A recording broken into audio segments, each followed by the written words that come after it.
En fait, c'est une première étape, c'est ce que tu vois. Je pogne la cire-ongle, puis je m'amuse, je fais du bas-relief. Après ça, je peins ça tout noir pour garder tout le creux, si tu veux, tout mon bas-relief plus foncé. Après ça, je ressaute tout ça. Puis je m'amuse avec toutes mes petites sculptures. Sablé. Puis après ça, on passe à l'étape de la peinture, qui est une difficulté épouvantable pour moi, parce que je suis habitué de travailler sur une matière plate avec des truelles puis tout ça. Là, je suis rendu comme un artiste avec des pinceaux. Ça se peut-tu? Si je pensais évoluer, mais non, je suis retourné en arrière avec des pinceaux. C'est bien le fun. J'ai du fun. Quand j'ai du fun, c'est bon signe. En tout cas, pour moi, c'est bon signe. Pour les autres, ils se posent des questions. Moi, je me les pose aussi après, mais pendant jamais. Quand le doute s'installe, on arrête de travailler. Il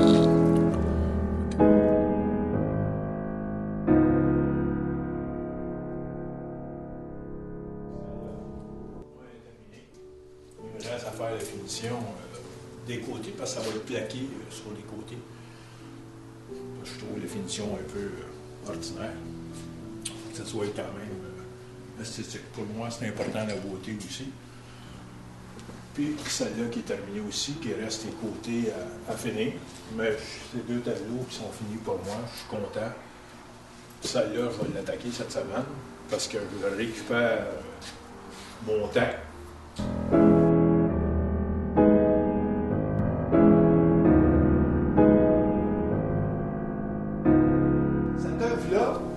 Elle a à la fois le noir qui a toujours été dans l'œuvre de Laurent, elle a le blanc qui est allé chercher, elle a ses couleurs, mais elle a surtout l'intégration. Dans le fond, l'artiste a intégré après 40 ans 3 médiums: peinture, sculpture puis gravure.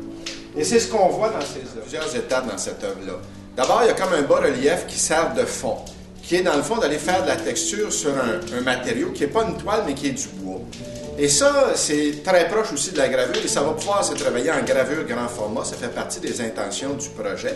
Et donc, c'est un travail assez rough avec la chainsaw, pas la chainsaw, mais la cire-ongle, pour aller travailler le bois, pour faire tout le bas-relief du fond, puis toute la texture.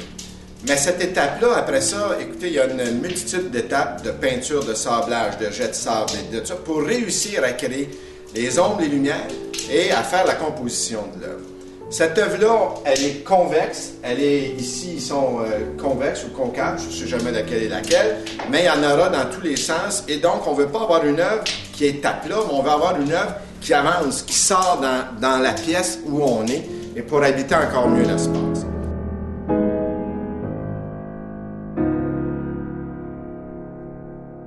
Ce que j'admire de lui, c'est le fait que c'est un artiste authentique parce qu'il est en recherche authentique. Il ne fait pas de compromis. Il ne veut pas se répéter, il ne veut pas se copier, il veut exprimer authentiquement ce qu'il a à exprimer dans lui. Puis pour moi, c'est ce qui fait la recherche de cet artiste.